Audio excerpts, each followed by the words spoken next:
Bonjour à tous, bonjour Yves, bonjour Sabrina. Bonjour Richard, bonjour Yves, bonjour tout le monde. Alors on sait que le sport, c'est la santé. À Montbrison, forcément c'est le basket la santé, le basket santé. Sabrina, donc tu es la responsable de cette formation basket santé. Est-ce que tu peux nous en dire deux mots? Ça consiste en quoi? Alors le basket santé, on a attaqué en 2019 avec l'aide du comité de la Loire. Et depuis, toutes les années, nous proposons des séances de basket santé qui consistent, il n'est pas du tout obligatoire d'avoir joué au basket déjà. C'est un petit peu de l'activité physique adaptée à différentes pathologies, donc dues à l'âge, les rhumatismes, l'arthrose, les choses comme ça, ou des pathologies plus ciblées, rémission de cancer, opération d'une articulation, obésité, dépression, voilà. Et c'est ouvert à tout le monde, de 0 à 92 ans, puisque notre plus vieille licenciée a 92 ans. C'est quelque chose au niveau national, ça existe? Oui, c'est par la Fédération française de basket. C'est la Fédération française de basket qui organise ça. Une formation. Donc toi, tu as eu une formation pour gérer ça? Oui, on ne s'invente pas sport santé, entraîneur sport santé comme ça. Donc il y a une formation proposée par la Fédé à laquelle j'ai fait, et il faut avoir aussi le PSC1 ou le SST, ce qui est mon cas, le brevet de scourisme. Combien d'adhérents? Alors, nous avions 11 adhérents, et là, depuis la semaine dernière, nous avons un adhérent de plus, un garçon, un homme. Alors c'est bien, parce que je crois qu'il y avait qu'un garçon. Il y avait qu'un homme jusqu'à présent. On avait vu Pierre l'autre jour, qui était le seul, donc il doit être content. On en avait eu au début, en 2019-2020, et puis après ils avaient arrêté pour diverses raisons. Et là, nous avons de nouveau 2 participants. On peut s'inscrire tout au long de la saison, ou c'est mieux quand même de s'inscrire au tout début? Alors, pour nous, c'est préférable, pour la structure, c'est préférable en début de saison, mais on peut venir à tout moment. C'est ouvert à tout moment. Là, le monsieur a signé la semaine dernière. Tu disais que c'est ouvert à tout le monde, donc il faut quand même un certain âge. C'est à partir d'un certain âge? Pas du tout. Pas du tout. Pas du tout. Nous avons un public plutôt senior, puisque notre plage horaire est le lundi matin, donc les personnes actives travaillent, ou les jeunes sont à l'école à cette heure-là. Mais dans d'autres structures, dans d'autres clubs, il y a des plages horaires en soirée, et du coup, tout le monde peut venir y participer. Qu'est-ce que ça t'apporte, toi, personnellement? Moi, ça m'apporte le fait que je suis dans le basket depuis l'âge de 8 ans. Donc en tant que joueuse, après en tant qu'entraîneur, et puis après on vieillit, on n'a plus les niveaux pour. Donc du coup ça me permet de rester dans le basket en tant qu'entraîneur et avec un public différent. Donc voilà, parce que les jeunes entraîneurs préfèrent avoir des matchs, de la compétition. Moi c'est plus mon cas. Donc je trouve un réel plaisir. Plaisir, et tu apportes beaucoup donc au niveau du club, parce que c'est vrai que c'est quelque chose maintenant, tout le monde le sait, donc qui existe et qui est important au niveau du BCMF. Je crois que effectivement vous avez reçu cette année une récompense. Oui, nous avons reçu le label fédéral de basket santé, donc avec l'Oriflamme qui se trouve derrière. C'est dû à la pérennité de nos labels toutes les années. Donc ça a fait 5 ans. 5 ans, c'est une période, c'est une des périodes les plus longues au niveau national? Oui. Beaucoup de clubs essayent et puis après abandonnent, soit parce que l'entraîneur arrête, donc du fait qu'il faut être diplômé pour faire encadrer cette activité-là, soit parce qu'il n'y a pas suffisamment d'adhérents, ou parce que les plages horaires manquent aussi dans les communes. Alors, tu es une amoureuse du basket, tu viens de le dire, tu as commencé toute petite, et tu as gravi, donc en fait, tous ces échelons qui t'amènent maintenant donc, au basket santé.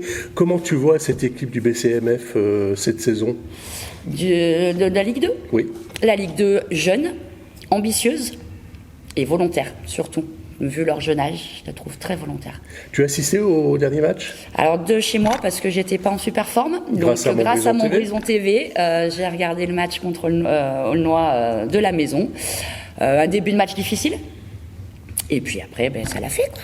Avec un petit peu Robin, s'en est très bien sorti. Bravo à lui. Bravo à Robin, j'allais y venir, effectivement. Bravo à Robin, il a assuré. Alors je suppose qu'il avait quelques consignes de départ de Corinne, mais il a géré le match de belle manière. Est-ce que tu as quelque chose à rajouter par rapport à ce que tu as un message à faire passer?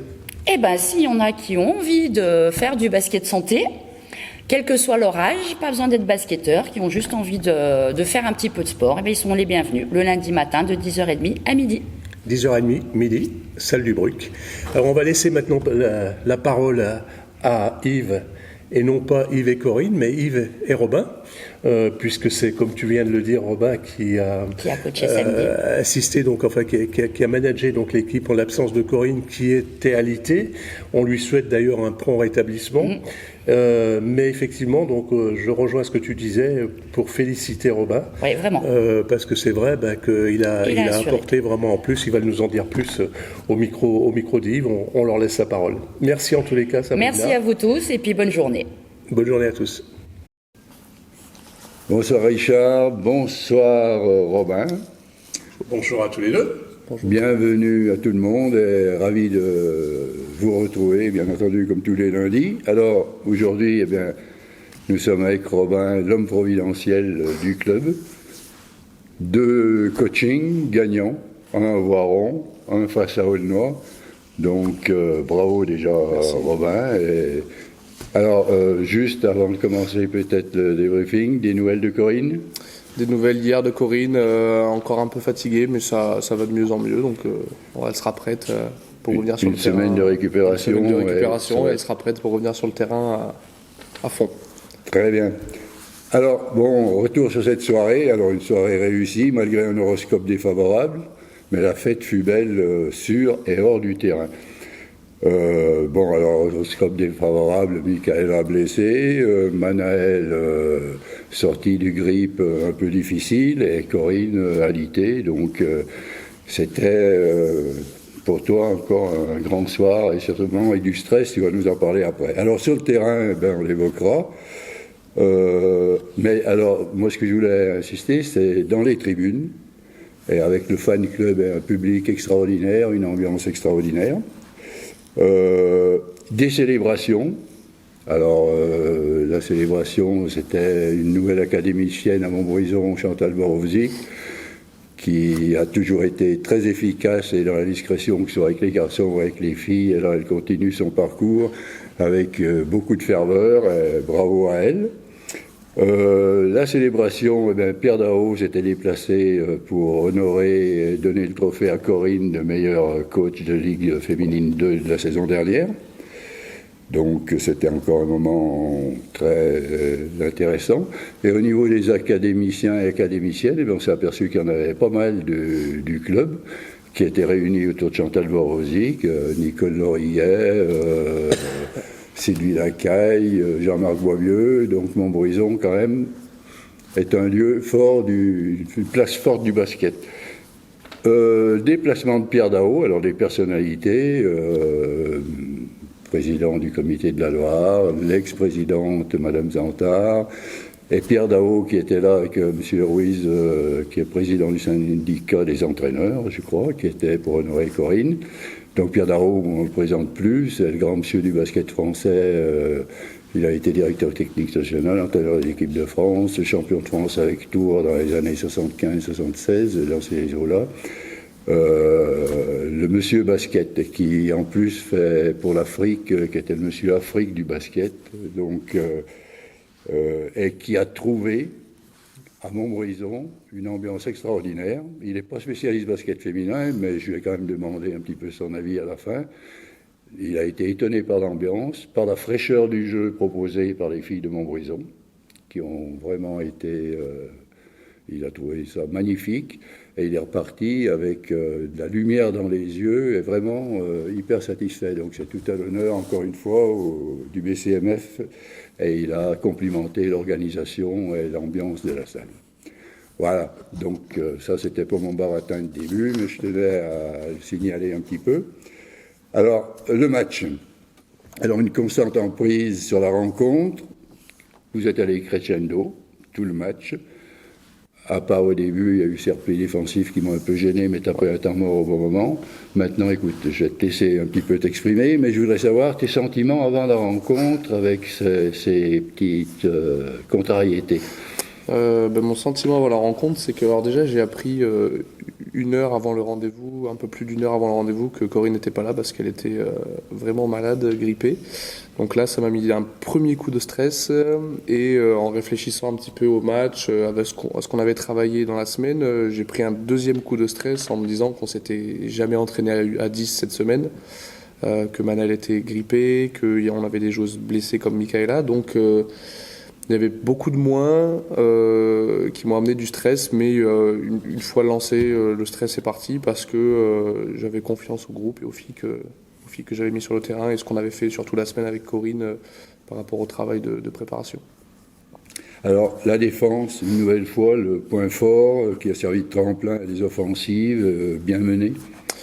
C'était la priorité sur ce match-là. On avait travaillé toute la semaine sur des situations de jeu d'Aulnois et on avait ciblé certaines situations où il fallait qu'on fasse certaines choses en défense, par exemple sur des écrans, des défenses spécifiques.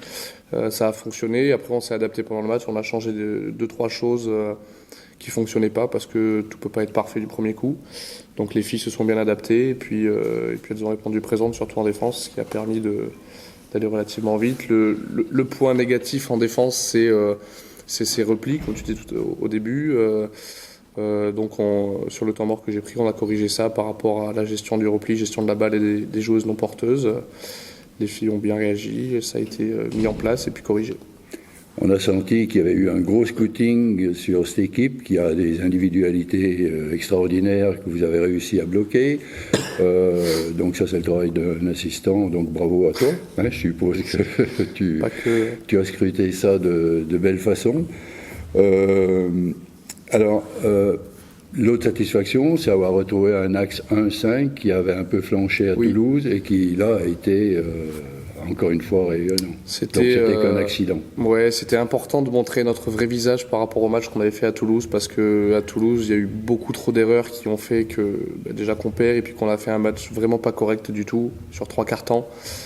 C'était important pour les filles de montrer pour l'équipe de montrer notre vrai visage de jeu et puis de s'exprimer sur le terrain, de montrer que c'était un accident et que on avait retrouvé notre jeu grâce à l'entraînement, à la préparation de ce match. Alors si je te dis, ça a été la victoire de la cohésion et du collectif d'une équipe face à une équipe qui a joué sur des individualités avec une défense défaillante. Est-ce que ça correspond Oui, ça correspond au résultat final parce que par rapport à la défense, on avait ciblé certaines joueuses comme la meneuse Jakovljevic par rapport à certains points qu'on a respectés. On a quand même une joueuse en face qui met 25 points, mais les autres joueuses dont il fallait baisser le rendement n'ont pas dépassé leur standard habituel. Donc c'est quelque chose d'assez satisfaisant malgré ces 25 points d'une joueuse extérieure. Après, sur le secteur intérieur, niveau défensif et offensif, on a dominé parce qu'on a une Mariana qui s'est révélée à nouveau par rapport à ces quelques derniers matchs. Donc on a vraiment retrouvé une stabilité au niveau de l'équipe offensive et défensive qui font qu'on arrive à ce genre de choses. Alors moi, je voulais aussi parler de l'arbitrage. Finalement, on ne les a pas vus, les arbitres. Ils ont été cohérents, pertinents, constants tout au long de la rencontre. Et je voudrais signaler quand même que M. Ousmanou, Djibril et Mme Amandine ont été excellents tout au long de la soirée. Et on les critique quelquefois, et là, ça fait du bien de le dire quand même, non ? Oui, ils ont maîtrisé le match, que ce soit des deux côtés du terrain, pour nous ou pour Aulnois. Ils ont sifflé avec cohérence, et puis ils ont essayé d'ajuster. Dans la balance, il n'y avait pas plus pour elles, plus pour nous, donc c'était cohérent et c'était juste. Les coups de sifflet étaient justes, donc c'était agréable aussi à coacher. Alors, sur le match, le résumé est fait, très bon match, tout s'est bien passé. L'absence de Michaela, donc sans citer de nom, parce que je pense que les contrats ne sont pas encore signés dans ce cas-là. Un joker.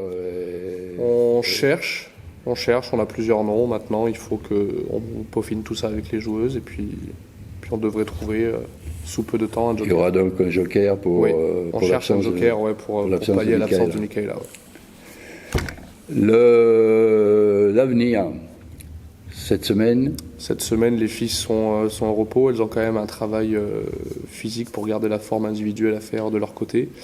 On se retrouve du coup le lundi prochain pour préparer ce match à la tronche. Et puis le dernier sprint de la saison, on va dire, avant les playoffs, parce qu'il nous reste quand même quelques matchs à préparer, des matchs importants. On reçoit Mondeville, on reçoit Voiron.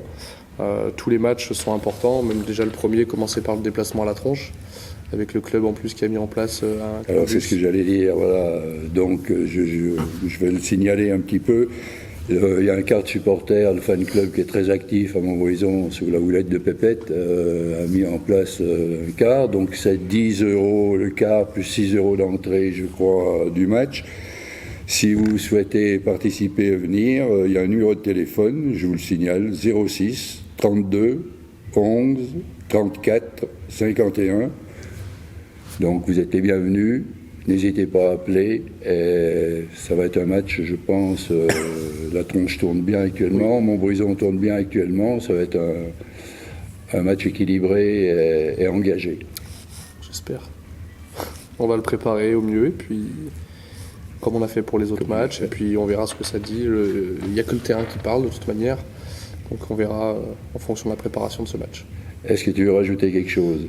Je rajoute si qu'on est quand même encore invaincu à la maison, et ça c'était important de garder cette invincibilité à domicile, parce que ça montre qu'on est quand même une équipe solide malgré les bas qu'on a eu comme à Toulouse, et c'est important de garder cette solidité à domicile.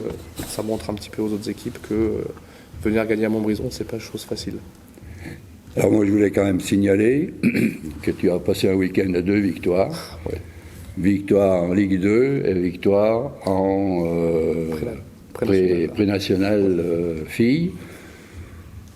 Donc, what else? Tout baigne. Tout baigne pour le moment. Eh bien, merci beaucoup, Robin. Merci à vous. Merci, Richard. Merci de nous suivre. Alors, je voulais juste aussi signaler que, parce que Richard allait le faire, et il y tient, parce que c'est son bébé, Montbrison TV a eu un nombre de vues exceptionnel, là. Donc merci pour tous ceux qui nous suivent encore. Merci. Ça a été encore un record de vues sur le match en direct, sur le live. Ben, continuez, si vous êtes satisfait, et si vous ne l'êtes pas, ben, essayez de le devenir.